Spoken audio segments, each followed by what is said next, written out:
Hi. പൂജ holidays ഒക്കെ അല്ലേ, അപ്പോൾ കുട്ടികൾ കുറേ നേരം ഫ്രിഡ്ജ് തുറന്നളിക്കുകയും അടച്ച പാത്രം വീണ്ടും വീണ്ടും തുറന്നും അടച്ചും കളിക്കുന്ന സൗണ്ട് കേട്ടപ്പോൾ ഞാൻ വിചാരിച്ച് കുറച്ച് തരിയുണ്ട ഉണ്ടാക്കി വെക്കാമെന്ന്. അപ്പം എൻ്റെ വിചാരം ഇത് ഉണ്ടാക്കുമ്പോൾ 4 ദിവസം പൂജ ഹോളിഡേയ്സ് ഫുള്ള് കംപ്ലീറ്റ് ആക്കി വയ്ക്കും, ഈ അടക്കൽ പ്രസ്ഥാനം ഒന്ന് അടച്ച് വെക്കുവയ്ക്കും എന്ന് വിചാരിച്ചു. പക്ഷെ അതൊന്നും ഉണ്ടായില്ല. ഇന്ന് രാവിലേക്ക് തരിയുണ്ട സ്വാഹ. അപ്പോൾ തരിയുണ്ട ഞാൻ 1-2 ആൾക്ക് കൊടുത്തയച്ചപ്പോൾ അവർക്കൊക്കെ ഭയങ്കര ഇഷ്ടമായിട്ടോ. അപ്പം ഞാൻ അതിൻ്റെ റെസിപ്പി നിങ്ങൾക്ക് കൂടെ പറഞ്ഞു തരാമെന്ന് വിചാരിച്ചു.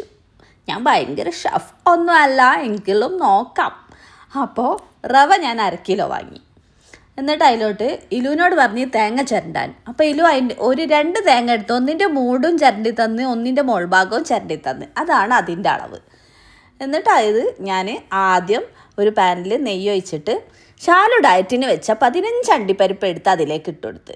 എന്നിട്ട് അതൊന്ന് കളർ മാറിയിട്ട് മാറ്റി വെച്ചിട്ട് അതിലേക്ക് ആ റവ ഇട്ടുകൊടുത്ത് റവ നന്നായിട്ട് വറുത്തെടുത്ത് ഇടയ്ക്കിടയ്ക്ക് കുറച്ചുകൂടെ നെയ്യ് ഒഴിച്ചെടുത്തേ. നെയ്യാണ് ഈ ലഡുവിൻ്റെ ടേസ്റ്റ്. അപ്പോൾ ഒഴിച്ചെടുത്ത് നെയ്യൊക്കെ ഒഴിച്ചെടുത്തിട്ട് ഇടയ്ക്കിടയ്ക്ക് ഇളക്കി അതിലേക്ക് എന്നിട്ട് ചിരണ്ടിയ തേങ്ങ ഇട്ട്, പിന്നെ ഞാൻ കുറച്ച് പഞ്ചസാര ഇട്ട്, എന്നിട്ട് ഇളക്കുമ്പോൾ ഒന്ന് ടൈറ്റായി വരുന്ന പോലെ ആയി വരുമ്പോൾ നമ്മൾ ഈ കറുത്ത സാധനതാ പുള്ളിയുള്ളേ, അത് ഞാൻ പണ്ട് വിചാരിച്ച് പേനാണെന്ന്. ഇപ്പോഴാണ് മനസ്സിലായത് അത് കരിഞ്ചീരകമാണെന്ന്. ഇപ്പോഴല്ല കേട്ടോ, കുറച്ചായി. എന്നിട്ട് അതും കൂടെ കുറച്ച് അധികം വാരിയിട്ട് കൊടുത്തു. എന്നിട്ട് അത് ഉരുട്ടിയെടുത്ത് ഞാനും ഇലും കൂടാണ് ഉരുട്ടിയെടുത്തത്. അപ്പം നിങ്ങൾ വിചാരിക്കും ഇതെങ്ങനെ ഉരുണ്ട് വന്നത്, അതിലേക്ക് തിളച്ച പാലൊഴിക്കണം, അതാണല്ലോ അതിൻ്റെ ഒരു അത്. അപ്പം അത് തിളച്ച പാലൊഴിച്ച് ഉരുട്ടിയെടുത്ത് ആ കാണുന്ന അണ്ടിപ്പരിപ്പുകൾ കണ്ടില്ലേ, ശാലുവിനെ പോലെ തന്നെ.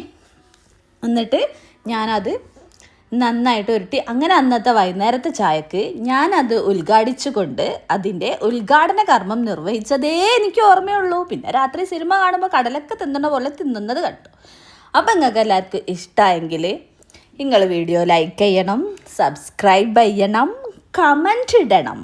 അല്ലാതെ ഈ കട്ടൻ ചായ കുടിച്ചുകൊണ്ട് കണ്ടുകൊണ്ട് അങ്ങനെ അലസമായി പോകരുത്.